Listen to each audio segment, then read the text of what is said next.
Hi friends, ഏവർക്കും ഒരിക്കൽ കൂടി ഓൾ PSC എക്സാം ടിപ്സിലേക്ക് സ്വാഗതം ചെയ്തു. നമ്മളിന്ന് പരിചയപ്പെടുന്ന LDC LGS 2020 പഠനം മുൻകാല ചോദ്യങ്ങളുടെ എന്ന ഒരു വീഡിയോ സീരീസിലെ തുടർച്ചയായിട്ടുള്ള 4ാമത്തെ ക്ലാസ്സാണ് ഞാനിവിടെ പരിചയപ്പെടുത്തുന്നത്.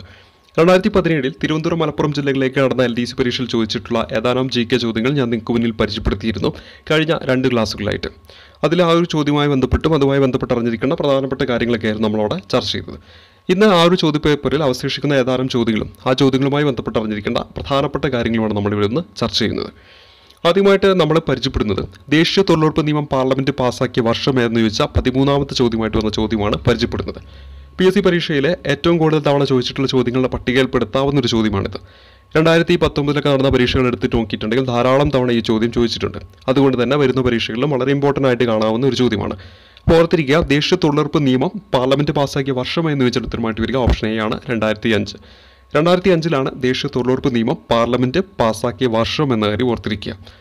ഈ ഒരു ചോദ്യവുമായി ബന്ധപ്പെട്ട് നമുക്ക് കുറച്ച് ഇമ്പോർട്ടൻ്റ് കാര്യങ്ങളൊന്ന് പരിചയപ്പെട്ടു പോവാം.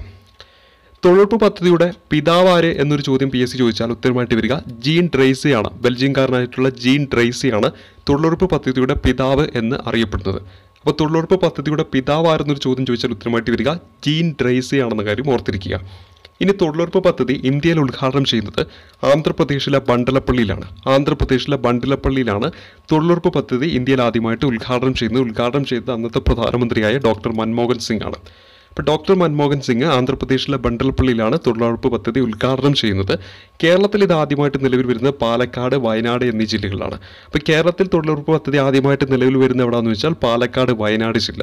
ഇന്ത്യയിൽ ഇത് ഉദ്ഘാടനം ചെയ്യുന്ന ആന്ധ്രാപ്രദേശിലെ ബണ്ടലപ്പള്ളിയിലാണെന്ന കാര്യം ഓർത്തിരിക്കുക. ഇനി തൊഴിലുറപ്പ് പദ്ധതി എന്ന് പറയുന്ന ഇത് നിലവിൽ വരുന്നത് 9ാമത്തെ പഞ്ചവത്സര പദ്ധതിയുടെ കാലഘട്ടത്തിലാണ്. 9ാം പഞ്ചവത്സര പദ്ധതി ഏത് പഞ്ചവത്സര പദ്ധതിയുടെ കാലഘട്ടത്തിലാണ് ഇന്ത്യയിൽ തൊഴിലുറപ്പ് പദ്ധതി നിലവിൽ വരുന്നത് ചോദ്യം ചോദിച്ചാൽ ഉത്തരമായിട്ട് വരിക 9ാമത്തെ പഞ്ചവത്സര പദ്ധതിയുടെ കാലഘട്ടത്തിലാണ്. അതുപോലെ തന്നെ കുറച്ച് ഇമ്പോർട്ടൻറ്റ് ഡേറ്റുകൾ പരിചയപ്പെടാം. 2005 സെപ്റ്റംബർ 5 ഈ പറയുന്ന തൊഴിലുറപ്പ് നിയമത്തിൽ പാർലമെൻറ്റിൽ ഒക്കെ പാസ്സാക്കിയ ഒരു നിയമത്തിൽ ഏറ്റവും അവസാനമായിട്ട് രാഷ്ട്രപതി ഒപ്പിടുന്നത്.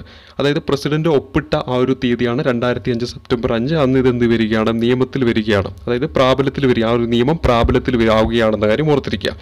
അപ്പോൾ ഇവിടെ രാഷ്ട്രപതി ഒപ്പിട്ടത് 2005 സെപ്റ്റംബർ 5 ഇനി ഇത് നിലവിൽ വരുന്നത് 2006 ഫെബ്രുവരി 2 ഈ ഒരു തൊഴിലുറപ്പ് പദ്ധതി നിലവിൽ വരുന്നത് 2006 ഫെബ്രുവരി 2 ഇന്ത്യയിലെ എല്ലാ ഗ്രാമങ്ങളിലും ഇത് വ്യാപിക്കുന്നത് 2008 ഏപ്രിൽ 1 അപ്പോൾ 2006 ഫെബ്രുവരി 2 ഇത് നിലവിൽ വന്നു. അതായത് ഈ പറയുന്ന ആന്ധ്രാപ്രദേശിലെ ബണ്ടലപ്പള്ളിയിൽ ഡോക്ടർ മൻമോഹൻ സിംഗ് ഇത് ഉദ്ഘാടനം ചെയ്യുന്നു. എന്നാൽ ഇത് ഇന്ത്യയിലെ എല്ലാ ഗ്രാമങ്ങളിലേക്കും വ്യാപിക്കുന്നത് 2008 ഏപ്രിൽ 1 ഇത് തൊഴിലുറപ്പ് പദ്ധതി എന്ന ആ ഒരു പേരിൽ നിന്ന് മാറിയിട്ട് മഹാത്മാഗാന്ധി ദേശീയ തൊഴിലുറപ്പ് പദ്ധതി എന്നൊരു പേരിലേക്ക് മാറുന്നത് 2009 ഒക്ടോബർ 2 2009 ഒക്ടോബർ 2 മുതലാണ് ഈ ഒരു തൊഴിലുറപ്പ് പദ്ധതി മഹാത്മാഗാന്ധി ദേശീയ തൊഴിലുറപ്പ് പദ്ധതി എന്ന പേരിൽ നമ്മൾ ഇന്നൊക്കെ കേൾക്കുന്ന ആ ഒരു പേരിലേക്ക് വരുന്നത്. അപ്പോൾ മഹാത്മാഗാന്ധി ദേശീയ തൊഴിലുറപ്പ് പദ്ധതി എന്ന ഇതിന് പേര് നൽകിയത് 2009 ഒക്ടോബർ 2 ഇനി തൊഴിലുറപ്പ് പദ്ധതി എന്ന ഈ ഒരു ടോപ്പിക്ക് നമ്മൾ പഠിക്കുമ്പോൾ അറിഞ്ഞിരിക്കേണ്ടത് അതിൻ്റെ വേതനവുമായിട്ട് ബന്ധപ്പെട്ട കാര്യങ്ങളാണ്. ഇതിൽ തന്നെ സെൻട്രൽ ഗവൺമെൻറ് 90% വേതനം നൽകുന്നു, ബാക്കി 10% അതാത് സ്റ്റേറ്റ് ഗവൺമെൻറ്റാണ് നൽകുന്നത്. അതിൽ തന്നെ ചുമതല ഗ്രാമപഞ്ചായത്തിനാണെന്ന കാര്യം ഓർക്കുക. തൊഴിലുറപ്പ് പദ്ധതിയുടെ ചുമതല ഗ്രാമപഞ്ചായത്തുകൾക്കാണ്. അപ്പോൾ സെൻട്രൽ ഗവൺമെൻറ് 90%, സ്റ്റേറ്റ് ഗവൺമെൻറ് 10, അല്ലെങ്കിൽ 9:1 റേഷ്യോയിലാണ് ഇതിൻ്റെ വേതനം നൽകുന്നതെന്ന കാര്യം ഓർത്തിരിക്കുക.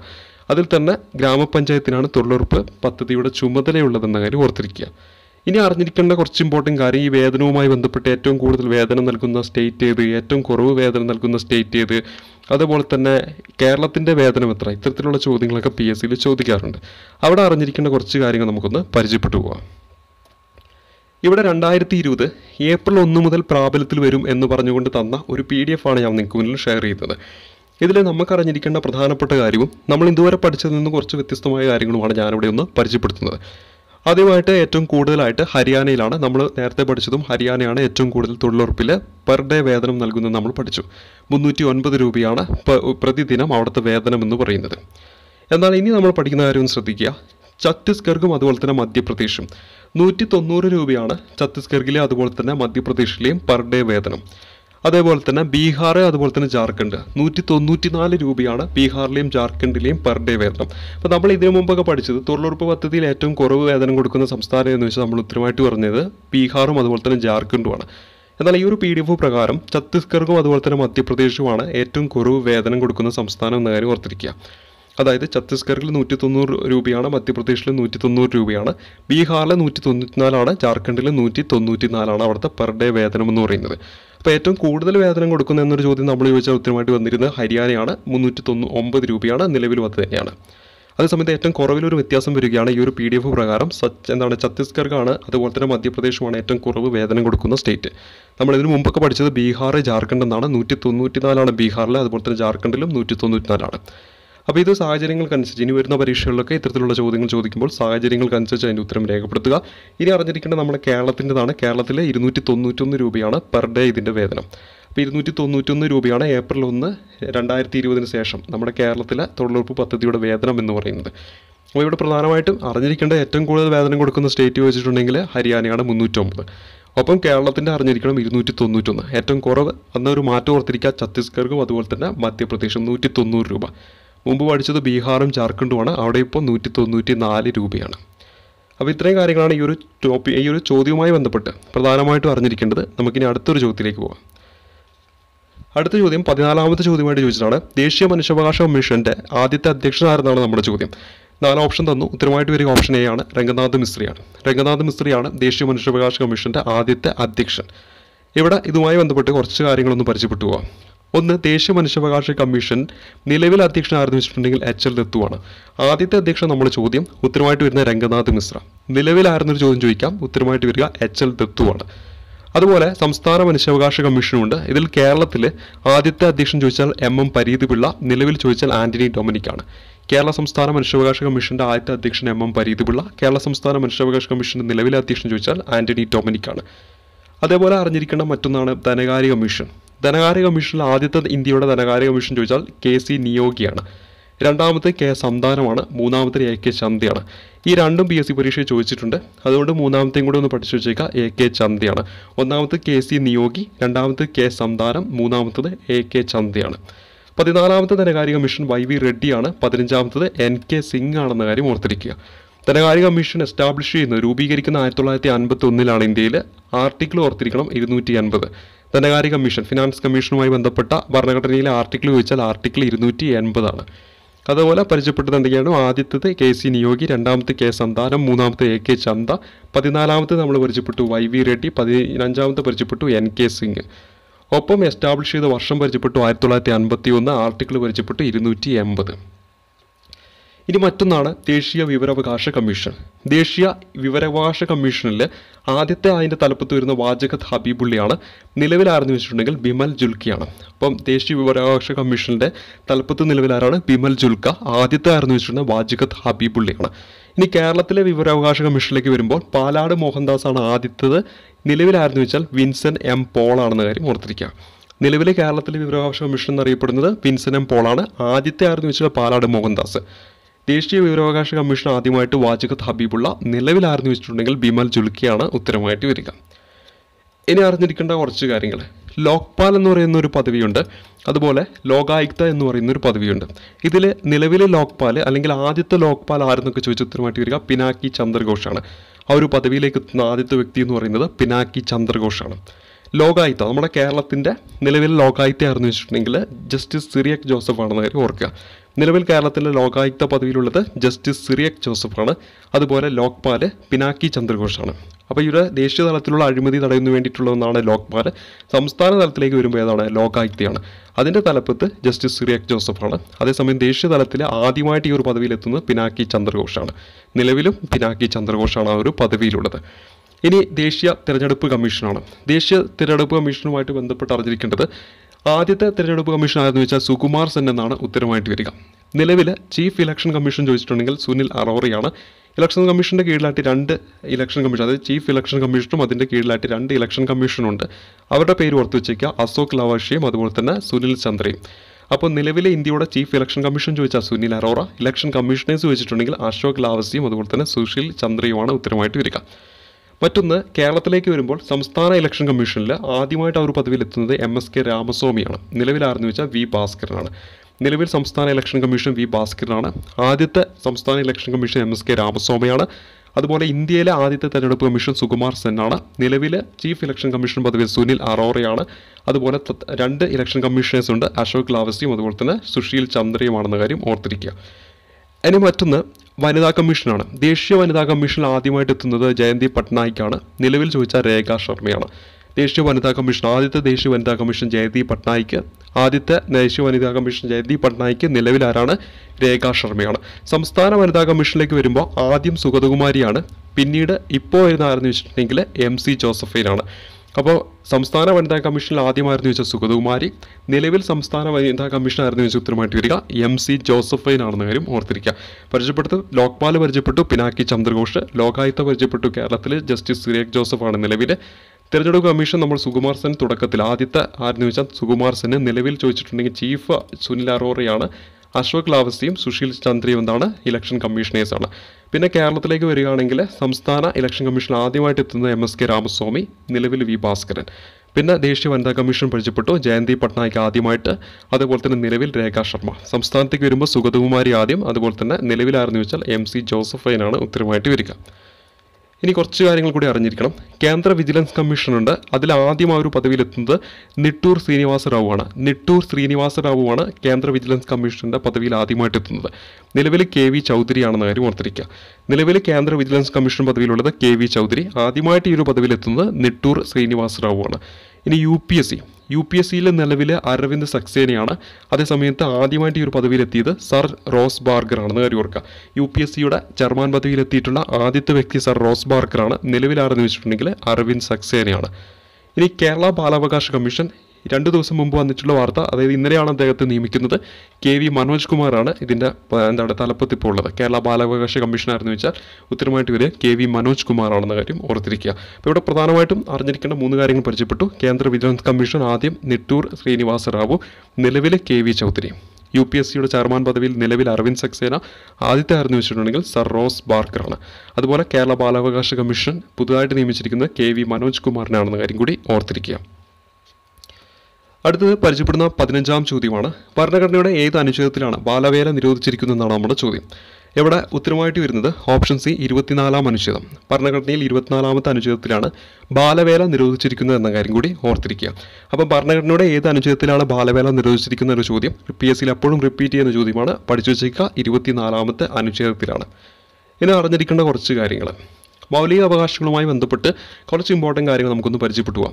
ഭരണഘടനയിലെ 3ാം ഭാഗത്ത് ആർട്ടിക്കിൾ 12 മുതൽ 35 വരെ പ്രതിപാദിക്കുന്നത് മൗലിക അവകാശങ്ങളെക്കുറിച്ച് അല്ലെങ്കിൽ ഫണ്ടമെൻ്റൽ റൈറ്റ്സിനെ കുറിച്ചാണ് കാര്യം ഓർത്തിരിക്കുക.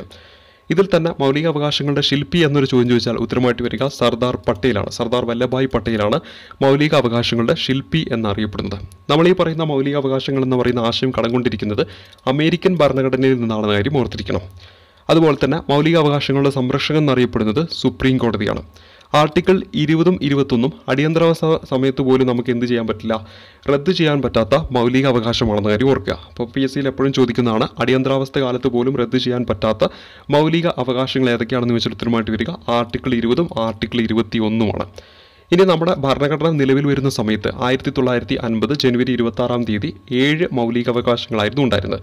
എന്നാൽ 1978-ൽ 44ാമത്തെ അമെൻഡ്മെൻറ്റിൻ്റെ ഫലമായിട്ട് സ്വത്തവകാശം എന്ത് ചെയ്തു, മൗലിക അവകാശങ്ങളുടെ പട്ടികയിൽ നിന്ന് പുറത്താക്കുന്നു. അങ്ങനെ നിലവിൽ എത്രയുണ്ടെന്ന് വെച്ചാൽ 6 മൗലിക അവകാശങ്ങളാണ് ഉള്ളത്. തുടക്കത്തിൽ എത്രയാണെന്ന് വെച്ചിട്ടുണ്ടെങ്കിൽ 7, നിലവിൽ എത്രയാണെന്ന് വെച്ചിട്ടുണ്ടെങ്കിൽ 6ആണ്.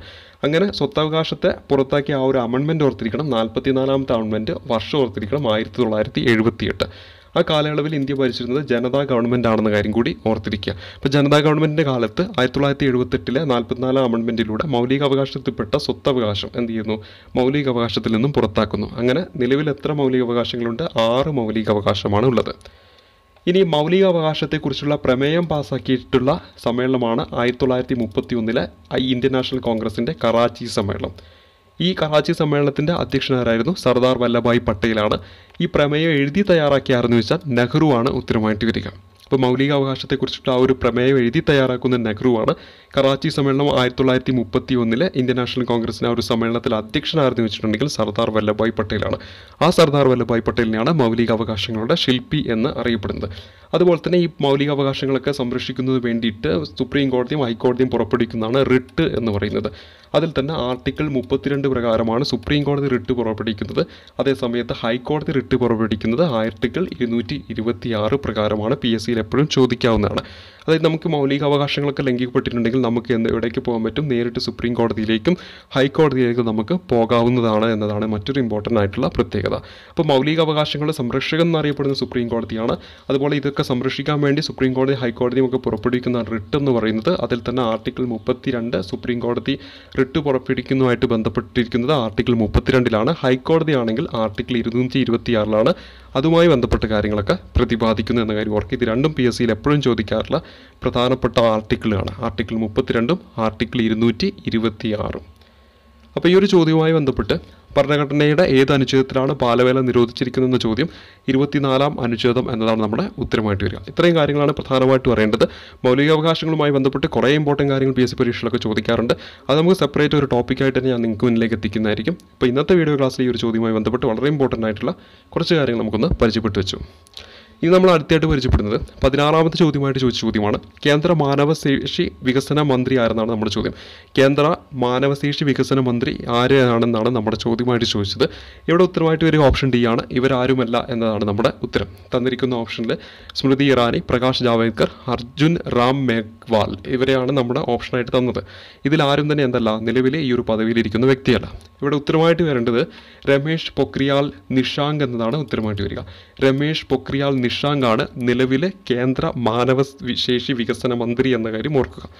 കേന്ദ്ര മാനവശേഷി വികസന മന്ത്രി നിലവിൽ ആരെന്നൊരു ചോദ്യം ചോദിച്ചാൽ ഉത്തരമായിട്ട് വരേണ്ടത് രമേഷ് പൊക്രിയാൽ നിഷാങ്ക് ആണെന്ന കാര്യം ഓർത്തിരിക്കുക. ഇനി ഇവിടെ കുറച്ച് കാര്യങ്ങൾ ഓരോരുത്തരുടെയും പദവികൾ എന്തൊക്കെയാണെന്നാണ് നമ്മൾ പരിചയപ്പെടുന്നത്. ആദ്യം തന്നെ നരേന്ദ്രമോദി ഇന്ത്യയുടെ പ്രധാനമന്ത്രിയാണ്. അതിനോടൊപ്പം തന്നെ ഡിപ്പാർട്ട്മെൻറ്റ് ഓഫ് ആറ്റോമിക് എനർജി അദ്ദേഹത്തിൻ്റെ കീഴിൽ വരുന്നതാണ്. ഡിപ്പാർട്ട്മെൻറ്റ് ഓഫ് സ്പേസ് ആരുടെ കീഴിൽ വരുന്നതാണ്? ഇന്ത്യൻ പ്രധാനമന്ത്രിയുടെ കീഴിൽ വരുന്നതാണ്. അപ്പോൾ ഇന്ത്യൻ പ്രധാനമന്ത്രിയുടെ കീഴിൽ വരുന്ന വകുപ്പുകളാണ് ഡിപ്പാർട്ട്മെൻറ്റ് ഓഫ് ആറ്റോമിക് എനർജിയും അതുപോലെ തന്നെ ഡിപ്പാർട്ട്മെൻറ്റ് ഓഫ് സ്പേസും ആരുടെ കീഴിൽ വരുന്നതാണ്? ഇന്ത്യൻ പ്രധാനമന്ത്രിയുടെ കീഴിൽ വരുന്നതാണ്. ഒപ്പം ആഭ്യന്തരമന്ത്രി ആരെന്ന് വെച്ചാൽ ഉത്തരമായിട്ട് വരിക അമിത്ഷായാണ്. അതുപോലെ തന്നെ വിദേശകാര്യമന്ത്രി ആരെന്ന് വെച്ചാൽ സുബ്രഹ്മണ്യം ജയശങ്കറാണ്. അതുപോലെ തന്നെ വിദേശകാര്യ സഹമന്ത്രിയുടെ പേര് ഓർത്തിരിക്കണം, വി മുരളീധരനാണ്. വി മുരളീധരനാണ് വിദേശകാര്യ സഹമന്ത്രി പദവിയിലുള്ള. അദ്ദേഹം ഒരു മലയാളി ആയതുകൊണ്ട് തന്നെ അത് പരീക്ഷയ്ക്ക് ചോദിക്കാനുള്ള സാധ്യത കൂടുതലാണ്. അപ്പോൾ വിദേശകാര്യ സഹമന്ത്രി ആരാണ്? വി മുരളീധരനാണ്. വിദേശകാര്യമന്ത്രി ആരെന്ന് വെച്ചിട്ടുണ്ടെങ്കിൽ സുബ്രഹ്മണ്യ ജയശങ്കറാണ്. അതുപോലെ തന്നെ പ്രതിരോധ മന്ത്രി ആരെന്ന് വെച്ചാൽ രാജ്നാഥ് സിംഗ് ആണ്. ധനകാര്യമന്ത്രി വെച്ചിട്ടുണ്ടെങ്കിൽ നിർമ്മല സീതാരാമനാണ്. പീയൂഷ് ഗോയലാണ്. റെയിൽവേ അതുപോലെ തന്നെ വ്യവസായം ഈ രണ്ട് മേഖലയിലുള്ളത് പീയൂഷ് ഗോയലാണ്. പ്രകാശ് ജാവ്ദേക്കറാണ് വനം പരിസ്ഥിതി മന്ത്രി എന്ന കാര്യം ഓർത്തിരിക്കുക. അതേപോലെ തന്നെ നരേന്ദ്ര സിംഗ് തോമറാണ് കൃഷി പഞ്ചായത്ത് രാജ് ഈ വകുപ്പുകൾ നരേന്ദ്ര സിംഗ് തോമറാണ്. അതുപോലെ ഭക്ഷ്യം പൊതുവിതരണം ഇത് രാംവിലാസ് പസ്വാനാണ് ആ ഒരു വകുപ്പ് കൈകാര്യം ചെയ്യുന്നത്. സ്മൃതി ഇറാനി വനിതാ ശിശു വികസനം ടെക്സ്റ്റൈൽസ് ഇത്രയും വകുപ്പിലാരാണ്? സ്മൃതി ഇറാനിയാണ്. അതുപോലെ തന്നെ പുതുതായിട്ട് തുടങ്ങിയ ഒരു മിനിസ്ട്രിയാണ് ജൽശക്തി എന്ന് പറയുന്ന ഒരു മിനിസ്ട്രി. അതിൻ്റെ തലപ്പത്തുള്ളത് ശ്രീ ഗജേന്ദ്ര സിംഗ് ഷെഖാവത്ത് ആണെന്ന കാര്യം ഓർക്കുക. ശ്രീ ഗജേന്ദ്ര സിംഗ് ഷെഖാവത്താണ് പുതുതായിട്ട് രൂപീകരിച്ച മിനിസ്ട്രി ആയിട്ടുള്ള ജൽശക്തി എന്ന ആ ഒരു മിനിസ്ട്രിയുടെ തലപ്പത്തുള്ളത്. അതായത് ആ ഒരു മിനിസ്ട്രിയുടെ മന്ത്രി ആരെന്ന് വെച്ചാൽ ക്യാബിനറ്റ് മിനിസ്റ്റർ ആരെന്ന് വെച്ചാൽ ഉത്തരമായിട്ട് വരിക ശ്രീ ഗജേന്ദ്ര സിംഗ് ഷെഖാവത്ത് ആണെന്ന കാര്യം ഓർത്തിരിക്കുക. അപ്പോൾ ഇവിടെ അറിയേണ്ടത് പ്രധാനമായിട്ടും നരേന്ദ്രമോദിയുടെ പ്രധാനമായിട്ടുള്ള രണ്ട് വകുപ്പുകൾ ഡിപ്പാർട്ട്മെൻറ്റ് ഓഫ് ആറ്റോമിക് എനർജിയും ഡിപ്പാർട്ട്മെൻറ്റ് ഓഫ് സ്പേസും ആരുടെ കീഴിലാണ് വരുന്നത്? പ്രധാനമന്ത്രിയുടെ കീഴിലാണ് വരുന്നത്. ആഭ്യന്തരമന്ത്രി നമുക്കറിയാം അമിത്ഷായാണ്. വിദേശകാര്യം ചോദിച്ചാൽ സുബ്രഹ്മണ്യം ജയശങ്കറാണ്. സഹമന്ത്രിയും ഓർത്തിരിക്കണം വി മുരളീധരനാണ്. പ്രതിരോധം ചോദിച്ചാൽ രാജ്നാഥ് സിംഗ്. ധനകാര്യം നിർമ്മല സീതാരാമൻ. പീയൂഷ് ഗോയൽ റെയിൽവേ അതുപോലെ തന്നെ വ്യവസായം. പ്രകാശ് ജാവ്ദേക്കർ വനം പരിസ്ഥിതി. നരേന്ദ്ര സിംഗ് തോമർ കൃഷി പഞ്ചായത്ത് രാജ് എന്നീ വകുപ്പുകൾ. ഭക്ഷ്യം പൊതുവിതരണം രാംവിലാസ് പസ്വാനാണ് ആ ഒരു വകുപ്പിലുള്ളത്. സ്മൃതി ഇറാനിയാണ് വനിതാ ശിശു വികസനം ടെക്സ്റ്റൈൽസ് എന്നീ വകുപ്പുകൾ കൈകാര്യം ചെയ്യുന്നത്. അതുപോലെ തന്നെ ശ്രീ ഗജേന്ദ്ര സിംഗ് ഷെഖാവത്താണ് പുതുതായിട്ട് രൂപീകരിച്ച ജൽശക്തി എന്ന ആ ഒരു വകുപ്പിൽ കേന്ദ്രമന്ത്രി പദത്തിലുള്ളത് എന്ന കാര്യം ഓർത്തിരിക്കുക. ഇനി അടുത്തത് യൂറോപ്യൻ യൂണിയൻ്റെ ആസ്ഥാനം ഏതാണ്? 17ാമത്തെ ചോദ്യമായിട്ട് ഈ ഒരു പരീക്ഷയിൽ ചോദിച്ചത്. ഇവിടെ ഉത്തരമായിട്ട് വരുന്നത് ഓപ്ഷൻ D ആണ്, ബ്രസൽസ് ആണ്. ബ്രസൽസ് ആണ് യൂറോപ്യൻ യൂണിയൻ്റെ ആസ്ഥാനം സ്ഥിതി ചെയ്യുന്നത് എന്ന കാര്യം ഓർത്തിരിക്കുക. അപ്പോൾ യൂറോപ്യൻ യൂണിയൻ്റെ ആസ്ഥാനം എവിടെയാണ്? ബ്രസൽസിലാണെന്ന കാര്യം ഓർത്തിരിക്കുക. ഇത്തരത്തിൽ PSC പരീക്ഷയിലൊക്കെ ചോദിക്കാനുള്ള കുറച്ച് ഇമ്പോർട്ടൻറ്റ് ആസ്ഥാനങ്ങൾ നമുക്കൊന്ന് പരിചയപ്പെട്ടു പോകാം. ആദ്യമായിട്ട് യൂറോപ്യൻ യൂണിയനുമായിട്ട് ബന്ധപ്പെട്ട ചോദ്യമായതിനാൽ യൂറോപ്യൻ യൂണിയനുമായിട്ട് ബന്ധപ്പെട്ട കുറച്ച് കാര്യങ്ങൾ പരിചയപ്പെട്ടു പോകാം. 28 അംഗങ്ങളാണ് ഈ പറയുന്ന യൂറോപ്യൻ യൂണിയനിലുള്ളത്. അതിൽ ഈ ബ്രിട്ടൻ ഉൾപ്പെടെയാണ് 28 എന്ന് പറയുന്നത്. ബ്രെക്സിറ്റ് എന്ന് പറയുന്ന ഒരു നടപടിയുണ്ട്. യൂറോപ്യൻ യൂണിയനിൽ നിന്ന് ബ്രിട്ടനെ വിടവാങ്ങലിനെ സൂചിപ്പിക്കുന്ന ഒരു പദമാണ് ഇത് ബ്രെക്സിറ്റ് എന്ന് പറയുന്നത്. ഇത്തരത്തിൽ ബ്രിട്ടൻ പോയി കഴിഞ്ഞാൽ എത്ര പേരെ ഉണ്ടാവുള്ളൂ? 27 അംഗങ്ങളെ ഉണ്ടാകുള്ളൂ എന്ന കാര്യം ഓർത്തിരിക്കുക. അപ്പോൾ യൂറോപ്യൻ യൂണിയനിൽ നിന്ന് ബ്രിട്ടൻ ഇപ്പോൾ ഏകദേശം പുറത്ത് പോയിരിക്കുകയാണ്. അങ്ങനെയാണെങ്കിൽ യൂറോപ്യൻ യൂണിയനിൽ എത്ര അംഗങ്ങളുണ്ട് എന്ന് ചോദിച്ചിട്ടുണ്ടെങ്കിൽ ഉത്തരമായിട്ട് വരിക 27 അംഗങ്ങളാണ്. ബ്രിട്ടൻ ഉൾപ്പെടെ എത്ര അംഗങ്ങളുണ്ട്? 28 അംഗങ്ങളാണ് ഉള്ളതെന്ന കാര്യം ഓർത്തിരിക്കുക. ഈ ഒരു പേര് ഓർത്തിരിക്കുക. പരീക്ഷ ചോദിച്ചിട്ടുള്ളതാണ്. യൂറോപ്യൻ യൂണിയനിൽ നിന്ന് ബ്രിട്ടൻ്റെ വിടവാങ്ങലിനെ സൂചിപ്പിക്കുന്ന പദം എന്ന് ചോദിച്ചാൽ ഉത്തരമായിട്ട് വരിക ബ്രെക്സിറ്റ് എന്നാണെന്ന കാര്യം ഓർത്തിരിക്കുക. ഇനി മറ്റൊന്ന്, ഈ പറയുന്ന യൂറോപ്യൻ യൂണിയനിലെ അംഗമായ അവസാനത്തെ രാജ്യം ചോദിച്ചിട്ടുണ്ടെങ്കിൽ ക്രൊയേഷ്യയാണ്. 2013 ക്രൊയേഷ്യ യൂറോപ്യൻ യൂണിയനിൽ അംഗമാകുന്നത്. അപ്പോൾ യൂറോപ്യൻ യൂണിയനിലെ അംഗമായിട്ടുള്ള അവസാനത്തെ രാജ്യം ക്രൊയേഷ്യയാണ്. മൊത്തം എത്ര അംഗങ്ങളുണ്ട്? 28 അംഗങ്ങളുണ്ട്. ബ്രിട്ടൻ പുറത്തായാൽ 27 അംഗങ്ങളാണ്. ബ്രിട്ടൻ പുറത്തു പോകുന്ന ആ ഒരു പദമാണ് ബ്രെക്സിറ്റ് എന്ന പേരിൽ അറിയപ്പെടുന്നത്. ഇനി അടുത്തായിട്ട് അറിഞ്ഞിരിക്കേണ്ടത് യുണൈറ്റഡ് നാഷൻ ഓർഗനൈസേഷൻ അല്ലെങ്കിൽ ഐക്യരാഷ്ട്രസഭയുടെ ആസ്ഥാനം സ്ഥിതി ചെയ്യുന്നത് ന്യൂയോർക്കിലെ മാൻഹട്ടനിലാണ് ഇത് സ്ഥിതി ചെയ്യുന്നത്. യുണൈറ്റഡ് നാഷൻ ഓർഗനൈസേഷൻ അല്ലെങ്കിൽ ഐക്യരാഷ്ട്രസഭയുടെ ആസ്ഥാനം സ്ഥിതി ചെയ്യുന്നത്. അതേപോലെ തന്നെ ഈ പറയുന്ന യുണൈറ്റഡ് നാഷൻ ഓർഗനൈസേഷൻ്റെ അല്ലെങ്കിൽ ഐക്യരാഷ്ട്രസഭയുടെ യൂറോപ്യൻ ആസ്ഥാനം സ്ഥിതി ചെയ്യുന്നത് ജനീവയിലാണ്. സ്വിറ്റ്സർലാൻഡിലെ ജനീവയിലാണ് ഐക്യരാഷ്ട്രസഭയുടെ യൂറോപ്പിലെ ആസ്ഥാനം സ്ഥിതി ചെയ്യുന്നത്. അപ്പോൾ യുണൈറ്റഡ് നാഷൻ ഓർഗനൈസേഷൻ ആസ്ഥാനം എവിടെയാണെന്ന് വെച്ചാൽ സിമ്പിളായിട്ട് വെച്ചാൽ ഉത്തരമായിട്ട് വരിക ന്യൂയോർക്കിലെ മാൻഹട്ടനാണെന്ന് കാര്യം ഓർത്തിരിക്കുക. യൂറോപ്പിലെ ആസ്ഥാനം എവിടെയാണെന്ന് വെച്ചാൽ ജനീവയാണ് ഉത്തരമായിട്ട് വരിക. ഇനി ജനീവ ആസ്ഥാനമായിട്ട് വിവിധ സംഘടനകളുണ്ട്. അതിലാദ്യമായിട്ട് അന്താരാഷ്ട്ര വാർത്താവിനിമയ യൂണിയൻ്റെ ആസ്ഥാനം ജനീവയാണ്. അന്താരാഷ്ട്ര തൊഴിൽ സംഘടനയുടെ ആസ്ഥാനം ചോദിച്ചാൽ ജനീവയാണ്. ബൗദ്ധിക സ്വത്തവകാശ സംഘടനയുടെ ആസ്ഥാനം ചോദിച്ചാൽ ജനീവയാണ്. ലോക വ്യാപാര സംഘടനയുടെ ആസ്ഥാനം ചോദിച്ചാൽ ജനീവയാണ്. റെഡ് ക്രോസിൻ്റെ ആസ്ഥാനം എവിടെയാണെന്ന് ചോദിച്ചാൽ ജനീവയാണ്. സ്കൗട്ട് ആൻഡ് ഗൈഡ്സ് ഇതിൻ്റെ ആസ്ഥാനം എവിടെയാണെന്ന് ചോദിച്ചാലും ഉത്തരമായിട്ട് വരിക ജനീവയാണ്. അപ്പോൾ അന്താരാഷ്ട്ര വാർത്താവിനിമയ യൂണിയൻ്റെ ആസ്ഥാനം ചോദിച്ചാൽ ജനീവയാണ്. അന്താരാഷ്ട്ര തൊഴിൽ സംഘടനയുടെ ആസ്ഥാനം ചോദിച്ചാൽ ജനീവയാണ്. ബൗദ്ധിക സ്വത്തവകാശ സംഘടന ഇന്റലക്ച്വൽ പ്രോപ്പർട്ടി എന്നാണ് വരിക. അതിൻ്റെ ആസ്ഥാനം എവിടെയെന്ന് വെച്ചിട്ടുണ്ടെങ്കിലും ഉത്തരമായിട്ട് വരിക ഈ പറയുന്ന ജനീവയാണ്. ലോക വ്യാപാര സംഘടന വേൾഡ് ട്രേഡ് ഓർഗനൈസേഷൻ്റെ ആസ്ഥാനം ചോദിച്ചാലും ജനീവയാണ്. റെഡ് ക്രോസിൻ്റെ ചോദിച്ചാലും ജനീവയാണ്. സ്കൗട്ട് ആൻഡ് ഗൈഡ്സിൻ്റെ ആസ്ഥാനം എവിടെയാണെന്ന് ചോദിച്ചാലും ഉത്തരമായിട്ട് വരിക ജനീവയാണ്. അപ്പോൾ ജനീവ മറ്റൊന്ന് പഠിച്ചു. യുണൈറ്റഡ് നാഷൻ ഓർഗനൈസേഷൻ്റെ യൂറോപ്യൻ ആസ്ഥാനം എവിടെയാണെന്ന് ചോദിച്ചാലും ഉത്തരമായിട്ട് വരുന്നത് ജനീവയാണ്. അപ്പോൾ ജനീവ ആസ്ഥാനമായിട്ട് കുറേ സംഘടനകളുണ്ട്. PSCയിലൊക്കെ എപ്പോഴും ചോദിക്കുന്നതാണ് ഇത്. അതേപോലെ തന്നെ അന്താരാഷ്ട്ര തപാൽ സമിതിയുടെ ആസ്ഥാനം ചോദിച്ചിട്ടുണ്ടെങ്കിൽ സ്വിറ്റ്സർലാൻഡിലെ ബേൺ ആണെന്ന് കാര്യം ഓർത്തിരിക്കുക. സ്വിറ്റ്സർലാൻഡിലെ ബേൺ ആണ് അന്താരാഷ്ട്ര തപാൽ സമിതിയുടെ ആസ്ഥാനം സ്ഥിതി ചെയ്യുന്നത്. അതുപോലെ തന്നെ റോമിലാണ് ഭക്ഷ്യ കാർഷിക സംഘടന സ്ഥിതി ചെയ്യുന്നത്. ഫുഡ് ആൻഡ് അഗ്രികൾച്ചർ സംഘടന സ്ഥിതി ചെയ്യുന്നത് എവിടെയാണെന്ന് വെച്ചിട്ടുണ്ടെങ്കിൽ ഉത്തരമായിട്ട് വരിക ഈ പറയുന്ന റോമിലാണെന്ന കാര്യം ഓർത്തിരിക്കുക. ഫുഡ് ആൻഡ് അഗ്രികൾച്ചർ ഓർഗനൈസേഷൻ എവിടെയാണ് സ്ഥിതി ചെയ്യുന്നതൊക്കെ ചോദിച്ചാൽ ഉത്തരമായിട്ട് വരിക റോമിലാണ്. ഭക്ഷ്യ കാർഷിക സംഘടനയുടെ ആസ്ഥാനം സ്ഥിതി ചെയ്യുന്നത് റോമിലാണെന്ന കാര്യം ഓർക്കുക. അതുപോലെ തന്നെ ആംനസ്റ്റി ഇൻ്റർനാഷണൽ, കോമൺവെൽത്ത്, അതുപോലെ തന്നെ അന്താരാഷ്ട്ര മാരിടൈം സംഘടന ഈ മൂന്നിൻ്റെ ആസ്ഥാനം സ്ഥിതി ചെയ്യുന്നത് ബ്രിട്ടനിലെ ലണ്ടനിലാണ്. ലണ്ടൻ കേന്ദ്രീകരിച്ചിട്ടാണ് ആംനസ്റ്റി ഇൻ്റർനാഷണൽ, കോമൺവെൽത്ത്, അതുപോലെ തന്നെ അന്താരാഷ്ട്ര മാരിടൈം സംഘടന. അപ്പം ആംനസ്റ്റി ഇൻ്റർനാഷണൽ ആസ്ഥാനം എവിടെയാണ്? കോമൺവെൽത്തിൻ്റെ ആസ്ഥാനം എവിടെയാണ്? അന്താരാഷ്ട്ര മാരിടൈം സംഘടനയുടെ ആസ്ഥാനം എവിടെയാണെന്നൊക്കെ ചോദിച്ചാൽ ഉത്തരമായിട്ട് വരേണ്ടത് ഏതാണ്? ലണ്ടൻ ആണെന്ന കാര്യം ഓർത്തിരിക്കുക. അപ്പോൾ നമ്മൾ പരിചയപ്പെട്ട കാര്യം ഒരിക്കൽ കൂടി പറയാം. യൂറോപ്യൻ യൂണിയൻ്റെ ആസ്ഥാനം നമ്മുടെ ചോദ്യം ബ്രസൽസ് ആണ്. UNAയുടെ ആസ്ഥാനം ന്യൂയോർക്കാണ്, മാൻഹട്ടൻ എന്ന് പറയും. അതുപോലെ തന്നെ യൂറോപ്പിലെ ആസ്ഥാനം ചോദിച്ചാൽ ജനീവയാണ്. ജനീവ കേന്ദ്രീകരിച്ച് പറഞ്ഞത് അന്താരാഷ്ട്ര വാർത്താവിനിമയ യൂണിയനുണ്ട്, അതുപോലെ തന്നെ അന്താരാഷ്ട്ര തൊഴിൽ സംഘടനയുണ്ട്, ബൗദ്ധിക സ്വത്തവകാശ സംഘടനയുണ്ട്, ലോക വ്യാപാര സംഘടനയുണ്ട്, അതുപോലെ തന്നെ റെഡ് ക്രോസ്, അതുപോലെ തന്നെ സ്കൗട്ട് ആൻഡ് ഗൈഡ്സ്. അതുപോലെ തന്നെ അന്താരാഷ്ട്ര തപാൽ സമിതിയുടെ ബേൺ ആണ്, സ്വിറ്റ്സർലാൻഡിലെ ബേൺ ആണെന്ന് കാര്യം ഓർത്തിരിക്കുക. റോം കേന്ദ്രീകരിച്ചിട്ട് ഭക്ഷ്യ കാർഷിക സംഘടന, ലണ്ടനിലാണ് ആംനസ്റ്റി ഇൻ്റർനാഷണൽ, കോമൺവെൽത്ത്, അതുപോലെ തന്നെ അന്താരാഷ്ട്ര മാരിടൈം സംഘടന. ഇത്രയും ആസ്ഥാനങ്ങളാണ് പ്രധാനമായിട്ട് അറിഞ്ഞിരിക്കേണ്ടത്. അതിനോടൊപ്പം തന്നെ അറിഞ്ഞിരിക്കേണ്ടതാണ് അന്താരാഷ്ട്ര നീതിന്യായ കോടതിയുടെ ആസ്ഥാനം ചോദിച്ചിട്ടുണ്ടെങ്കിൽ നെതർലാൻഡിലെ ഹേഗ് ആണെന്ന കാര്യം ഓർത്തിരിക്കുക. അന്താരാഷ്ട്ര നീതിന്യായ കോടതിയുടെ ആസ്ഥാനം ചോദിച്ചാൽ നെതർലാൻഡിലെ ഹേഗ് ആണ് ഉത്തരമായിട്ട് വരിക. ഇനി ഓസ്ട്രിയയിലെ വിയന്ന ആസ്ഥാനമാക്കിയിട്ടാണ് അന്താരാഷ്ട്ര ആണവോർജ്ജ ഏജൻസി സ്ഥിതി ചെയ്യുന്നത്. അന്താരാഷ്ട്ര ആണവോർജ്ജ ഏജൻസി എവിടെയാണ്? ഓസ്ട്രിയയിലെ വിയന്നയിലാണെന്ന കാര്യം ഓർത്തിരിക്കണം. അതുപോലെ അറിയേണ്ടതാണ് ഐക്യരാഷ്ട്ര പരിസ്ഥിതി സംഘടന സ്ഥിതി ചെയ്യുന്ന കെനിയയിലെ നെയ്റോബിയിലാണ്. ഐക്യരാഷ്ട്ര പരിസ്ഥിതി സംഘടനയുടെ ആസ്ഥാനം എവിടെയാണെന്ന് വെച്ചാൽ കെനിയയിലെ നെയ്റോബിയിലാണെന്ന കാര്യം ഓർത്തിരിക്കണം. അതുപോലെ ആസിയാൻ്റെ ആസ്ഥാനം സ്ഥിതി ചെയ്യുന്നത് ഇന്തോനേഷ്യയിലെ ജക്കാർത്തയിലാണ് ആസിയാൻ്റെ ആസ്ഥാനം സ്ഥിതി ചെയ്യുന്നത്. അതുപോലെ നേപ്പാളിലെ കാഠ്മണ്ഡുവിലാണ് സാർക്കിൻ്റെ ആസ്ഥാനം സ്ഥിതി ചെയ്യുന്നത്. അതുപോലെ മറ്റൊന്നാണ് ബംഗ്ലാദേശിലെ ധക്കയിലാണ് ബിംസ്റ്റെക്കിൻ്റെ ആസ്ഥാനം സ്ഥിതി ചെയ്യുന്നത്. ബിംസ്റ്റെക്കിൻ്റെ ആസ്ഥാനം എവിടെയാണ് സ്ഥിതി ചെയ്യുന്നത്? ബംഗ്ലാദേശിലെ ധാക്കയിലാണെന്ന് കാര്യം ഓർത്തിരിക്കണം. അതുപോലെ തന്നെ ബ്രിക്സ് ബാങ്കിൻ്റെ ആസ്ഥാനം ചോദിക്കും. ഉത്തരമായിട്ട് വരിക ചൈനയിലെ ഷാൻഹായിലാണ്. അതുപോലെ ആഫ്രിക്കൻ യൂണിയൻ്റെ ആസ്ഥാനം സ്ഥിതി ചെയ്യുന്നത് എത്യോപ്യയിലെ ആഡിസ് അബാബയിലാണ്.